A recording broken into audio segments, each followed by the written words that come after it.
Squibb presents the finest in motion picture entertainment, Academy Awards.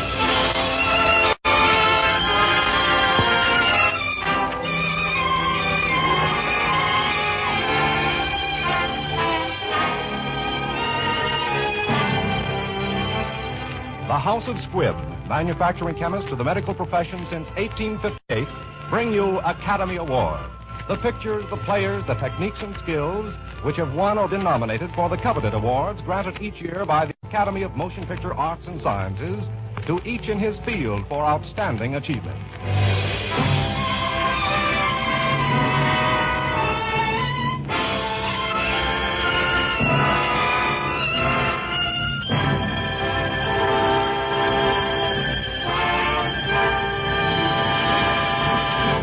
Each week, Squibb on the Air brings you only the finest performances.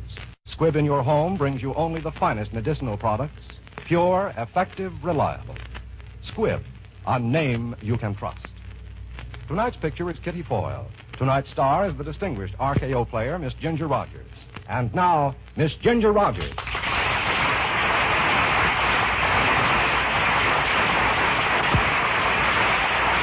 Thank you. And good evening, ladies and gentlemen.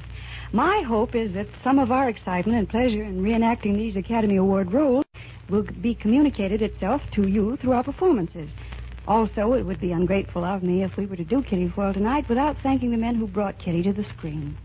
So thank you, David Hempstead and Sam Wood.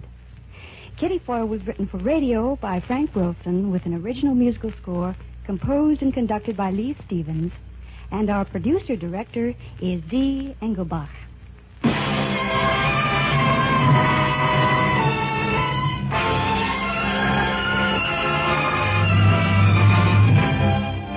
Academy Award, starring Ginger Rogers in her 1940 Academy Award-winning role of Kitty Foyle.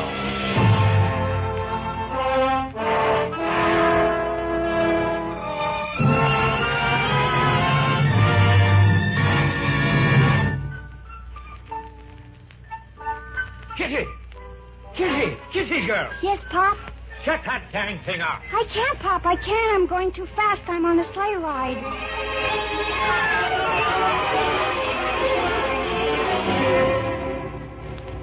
A sleigh ride. Well, it seems my whole life was spent on a sleigh ride. First it was Win Strafford, my mainline Prince Charming. But now it seems to be Mark Eisen, a good, dependable, trustworthy Mike. Mark, it was spring again in New York. And as Mark drove me home that evening, I had a hunch that this might be the spring of all my years. Here we are, Kitty. Pocahontas Hotel, home of lonely women. Kitty, wait. Yes, Mark.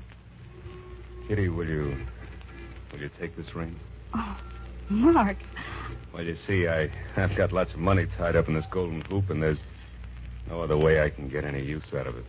Well, can't you find my finger, Mark? You did say yes, didn't you?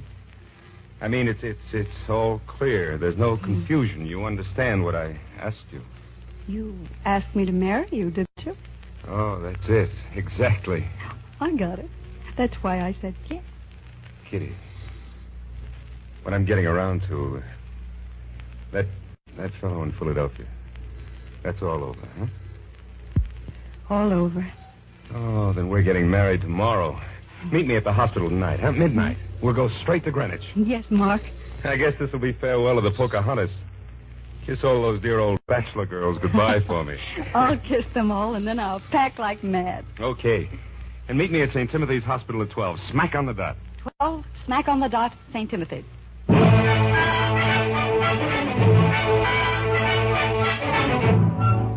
Good evening, Miss Foyle. Good evening. My key, please. Thank you. Oh, will you make up my bill tonight? Oh, you're leaving? I'll say I am, Joe. I'm getting married. Oh, please send for my bags around 11:30. Right.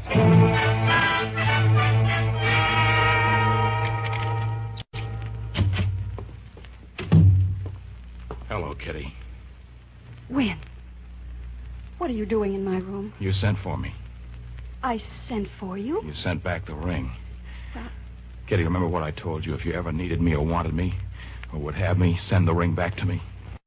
Oh, I forgot. That wasn't what I meant.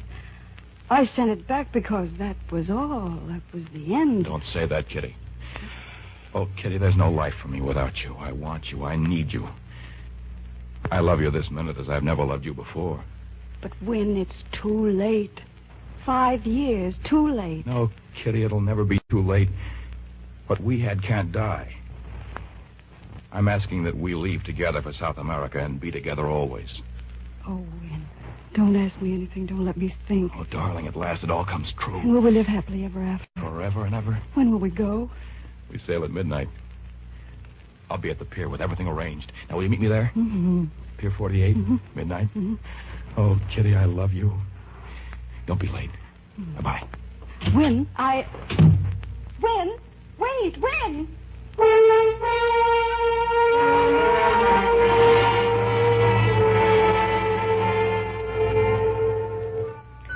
Well, Kitty Foyle, here we go again. Maybe this time it's for keeps. You're making a mistake, you know. You're still on that sleigh ride. Oh, marriage isn't everything. What is it anyway? It's just a little piece of paper. A lot of fine things come out of that little piece of paper, Kitty. A home, children. That's where Mark comes in again. And you'd be a lot happier with Mark and that little piece of paper than you ever could be with Win. You know what I think? I think you're wrong. I remember you using those words once before. Remember way back when you lived on Griskin Street in Philadelphia? And Pop, what a grand guy he was.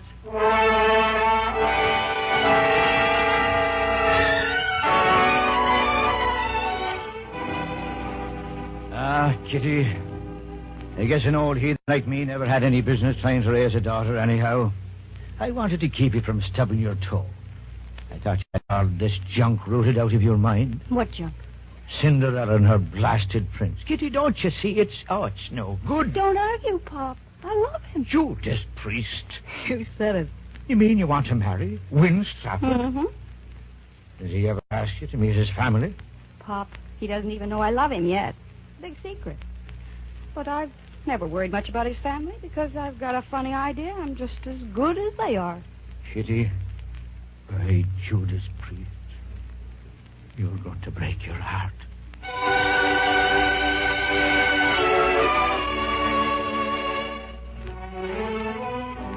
It was so easy to fall in love with him. You were doing it from the start. Falling in love with your boss.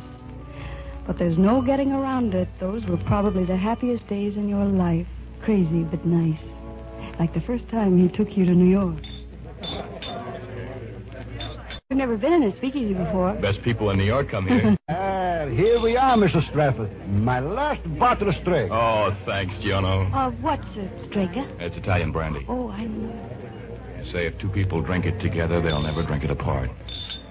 Win, why did you bring me here? Well, 4 or 5 years ago, I got into this place at Giono's. I liked it. I liked it because all of a sudden I felt free here. Philadelphia, the main line, all of those things that order my life, they disappear the minute I enter that door. Well, I wanted to make a good impression on you, so I brought you where I thought I most likely could do it. Well, Win, I didn't mean to criticize you. Kitty. I was just... Yeah. Kitty, I've got an idea. Will you go to the assembly with me this year? Me? Are you kidding? No, cross my heart. That's funny. You know, when I was a little girl, I used to read in the papers about the assembly in Philadelphia and cut out the pictures of the society ladies, their beautiful dresses, and use them for paper dolls. That's probably the best use they've ever been put to. I know they've got rules and a committee that goes over the list of those invited. And they come across somebody like Foyle, boom, and the next thing you know, you're being scraped off the sidewalk. You leave that to me. My mother's on that committee. Oh. Oh, Win. Have you ever had a dream come to life right in front of your very eyes? No, but I'm still hoping. Is it a date, Kitty? I'm crazy, I know, but it's a date. Come on. Let's get our wraps and get out of this smoky den. Where are we going? I've got to go home pretty soon. We're going to Lake Pocono just for an hour. See the sunset. But it's already set. Oh, we'll see the moonrise. I'll get you home in time for supper. Come on, Kitty. It's not much of a drive, and you belong in moonlight.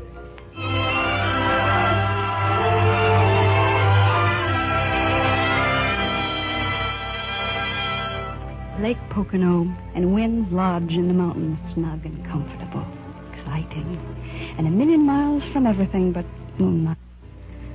Remembering that night is like putting your tongue in a sore tooth, that same sharp little twinge.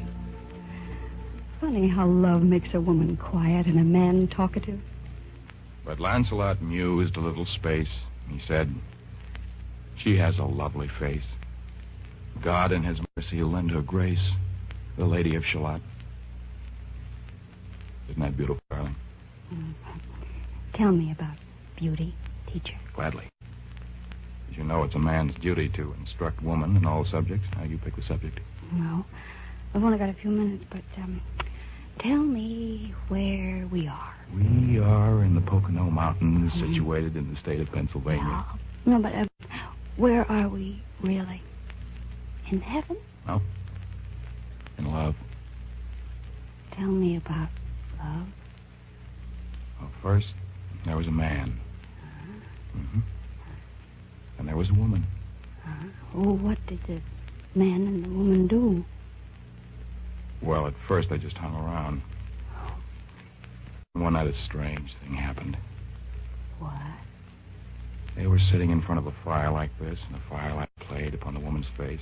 And the man for the first time saw how beautiful she was. Looking into her eyes, he suddenly beheld all the wonders of life. So, immediately, he made love to her. Well, didn't the woman object? No. She loved him, too. Why? Well... Because he was everything that she had ever dreamed of. Oh, my darling. I love you, Wynn.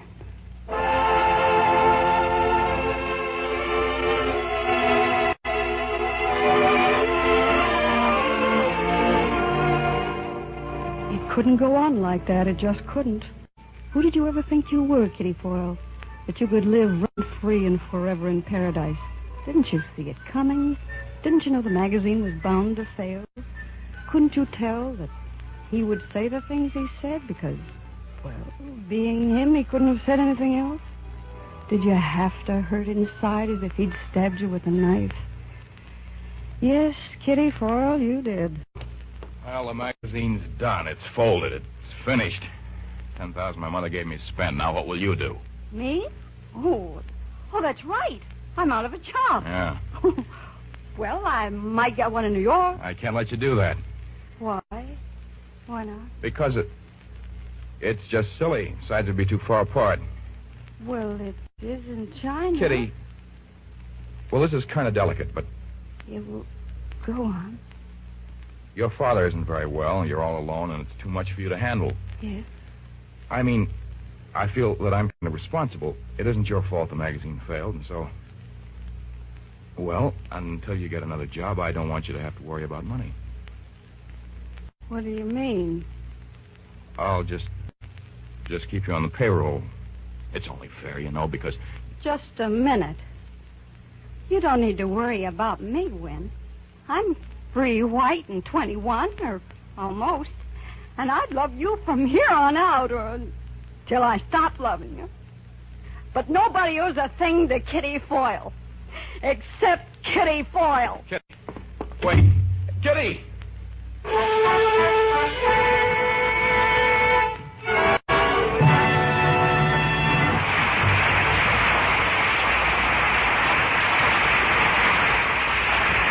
Before continuing with part 2 of Ginger Rogers' Academy Award-winning performance of Kitty Foyle, let's look in on the RKO lot where they are shooting the final scenes of Ginger's new picture, Sam Wood's production of Heartbeat. All right, boys.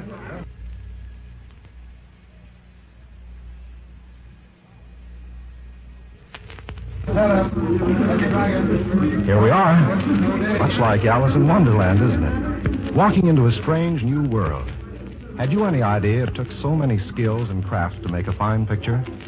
Here's a young lady we might persuade to talk to us for a second. Oh, miss. Hello. Hello. May I ask what your job is on this lot? Sure. I'm a makeup girl. Right now I'm working on Heartbeat. That's Miss Rogers' new picture, you know. Yes, I know. That must keep you pretty busy, doesn't it? I'll say it does. But it's worth it. Just wait till you see Ginger Rogers in this one. Well, I'm certainly looking forward to that. But tell me, in your job of makeup, I imagine the smile is pretty important, isn't it? Yes, sir. The smile is everything. Well, same in my business. You see, Squibb Dental Cream encourages a sparkling smile, and it refreshes your mouth at the same time.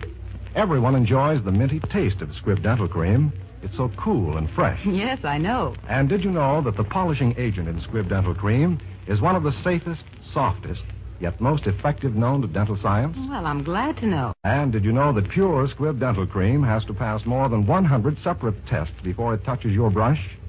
It's just one more evidence of the scientific care that goes into the making of this quality dentifrice. Use Squibb Dental Cream regularly. Taste, feel, and see the refreshing difference.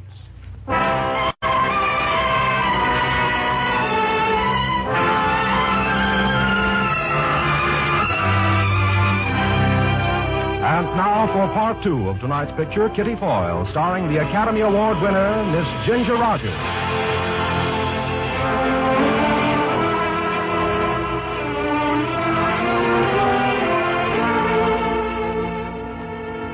You thought you were off the sleigh ride, Kitty Foyle, when you took your shattered little pieces of pride and went to New York to ring your Liberty Bell. But you were wrong. Getting a job selling perfume, meeting a swell guy like Mark, hiding your pain in the crowds, no dice, Kitty Foyle. You were still on that sleigh, and you had a ticket in your heart for the entire trip. Molly, where are you? For heaven's sake, what's going on here? I don't know. I got home and they started coming. Somebody's nuts. I know the delivery boy like a brother right now. You should see what's in the bathtub. Water lilies. And look at these. A hothouse we got. $1 million worth of flowers, and they're all for you. For me? Well, who are they? Well, they're from Wynn. It's Wynn.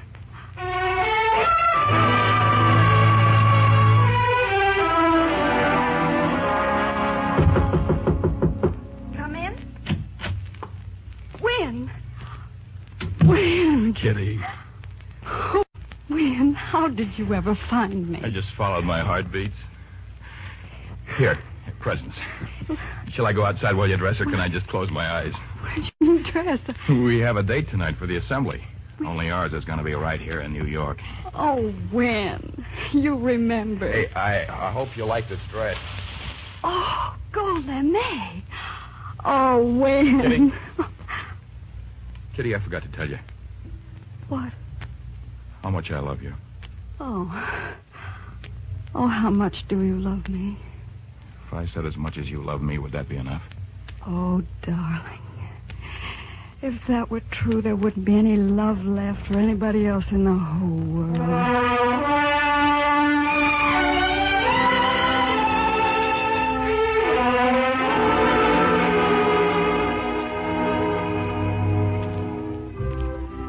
Having fun? I'm dancing in a dream. Our very own private assembly ball at the Ritz. Here, I've got something for you. Yeah. What is it? A ring, darling. Wow, how odd. But it's beautiful. It was my great-grandmother's. Oh. It's a symbol of eternal life. A snake eating its tail, you see? Oh, I see. A symbol of eternal life. From my great-grandmother to me and you and to those that come after us forever. It's our family. Wynn, why are you giving it to me? Kitty, will you marry me? Oh, I can't. You love me now only because we're not in Philadelphia. I'll fix that. Boys, would you play the sidewalks of New York, please?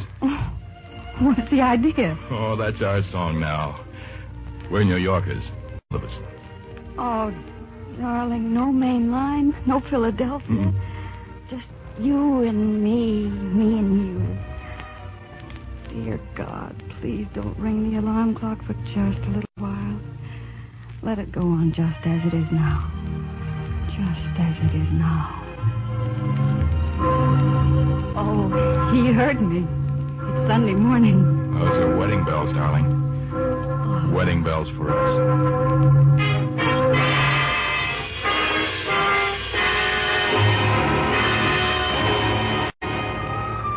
And so you were married, Mr. and Mrs. Winwood Strafford VI. Remember, you read it over and over when Win wrote it on the register of that little hotel in Gretna Green? There's no use denying it.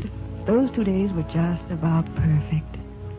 And then you went back to Philadelphia to tell Win's family. Hello, everybody. Win, dear, come in. You remember Kitty, Mother? Indeed, I do. It's so nice to see you again, Miss Foyle. Thank you. You remember my grandmother, Aunt Jessica, Uncle Edgar, Uncle Kenneth? Oh, glad to see you again, Miss Foyle. Well, the fact is, the name isn't Foyle anymore. It's Strafford. Kitty and I have been married.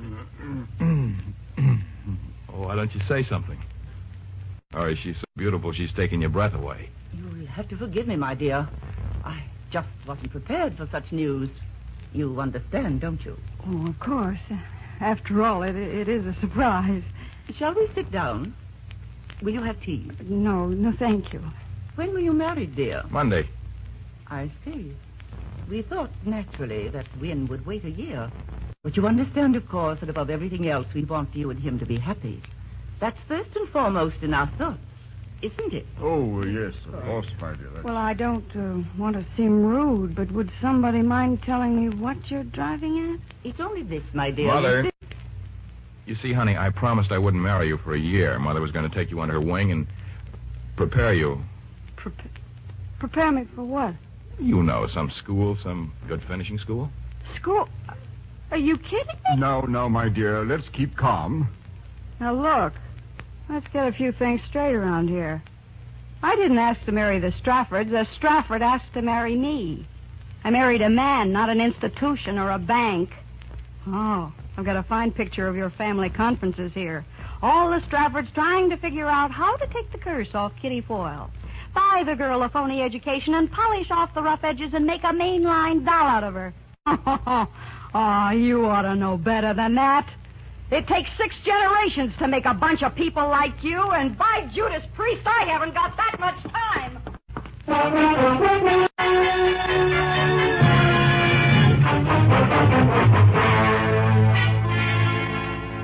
Fine words, Kitty Foyle. Well, back to New York and your old job. It's not living, though, when every time you hear a knock on the door, you hope it's somebody you know isn't going to be there. When every time you walk down a street, you think you see him coming through the crowd. And finally, you run into Mark again, and he takes you out for a drink. Poor Mark, he would pick Giono's. Matter, Kitty? Don't you like Giono's? Good evening. Oh, give us something kind of special, huh? Maybe straight? Yes, 2 of them. Kitty, there's something I want to tell you. Mark, you knew I was married. Yes. Well, I'm not anymore. I got my decree today. Here you are. We haven't had any calls for Strag in a long time. Mark, I can't stay here. Mark, it's no use. All the time we're together, I keep thinking of him. And you're too nice to be pushed around, and it's only fair for me to tell you. I see. Let's say goodbye here, Mark. I'm a pretty good doctor, Kitty. But seeing you, I wish I'd specialized in heart trouble.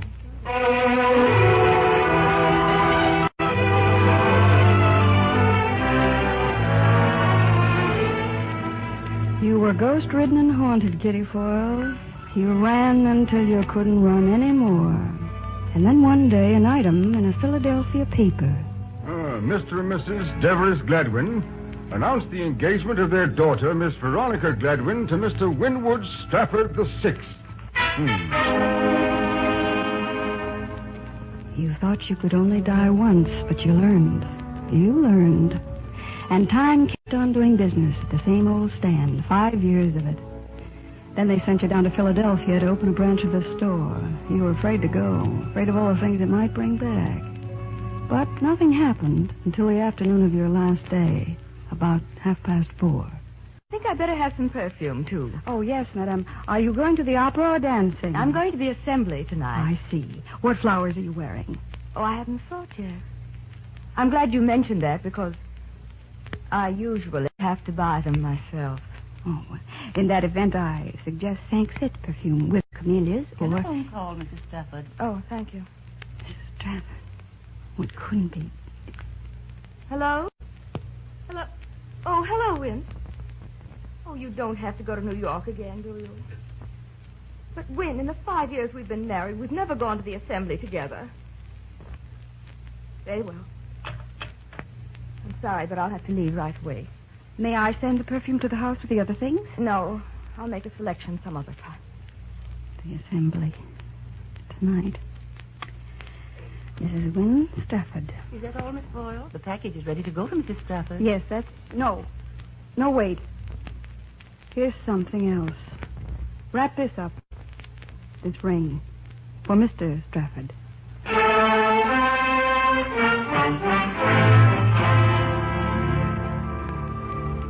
You sent back the ring.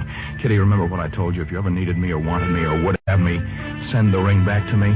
That wasn't what I meant. I sent it back because that was all. That was the end. Don't say that, Kitty. But it's true, Wynne. Look, you'll have to go. I'm sailing at midnight. I'm asking that we leave together and be together always. Pier 48, midnight. Yes. Don't be late. Oh, darling, don't be late. And will I live happily ever afterward? Forever and ever. Forever and ever.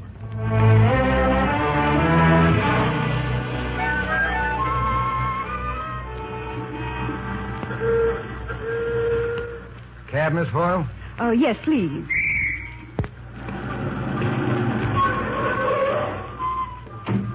You going to be gone long, Miss Foyle? Yes, permanently. We don't get many pretty girls here at the hotel. Be mighty sorry to lose you. Oh, Sam. Yes? I think that a young man will call for me a little after midnight. Yes, miss. Be quite excited, I think, very insistent. Yes? I want you to tell him that I admire him very much and that I always will. Just a minute. I better write this down on my pad.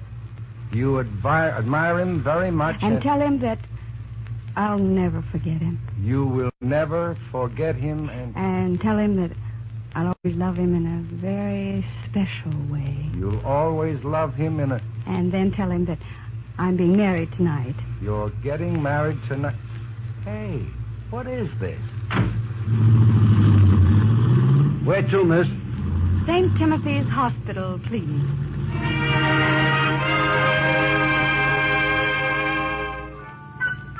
No. I've had enough of sleigh riding.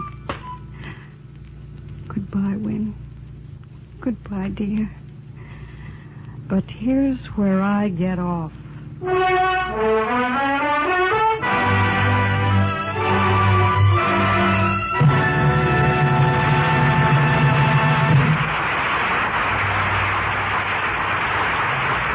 Today, medical science moves with incredible swiftness.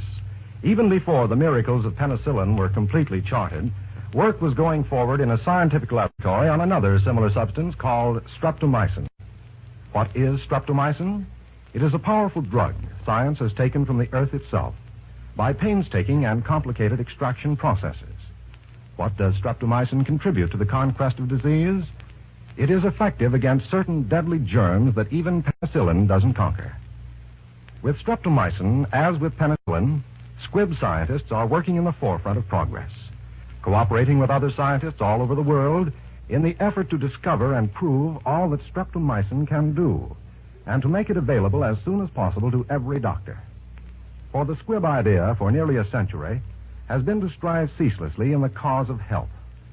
And through its endless quest for perfection, Squibb has earned its reputation everywhere as a name you can trust. Next week, another great picture. The House of Squibb will present Academy Award starring one of Filmden's most distinguished actors, Mr. Paul Muni, in his Academy Award-winning performance in the life of Louis Pasteur. Next week, it is Academy Award starring Mr. Paul Muni in the life of Louis Pasteur. Ginger Rogers appeared in Kitty Foyle tonight through the courtesy of RKO Radio Pictures, producers of The Spiral Staircase. This is Hugh Brundage bidding you good night until next week at the same time when the House of Squibb invites you to join us for Academy Award. This is CBS, the Columbia Broadcasting System.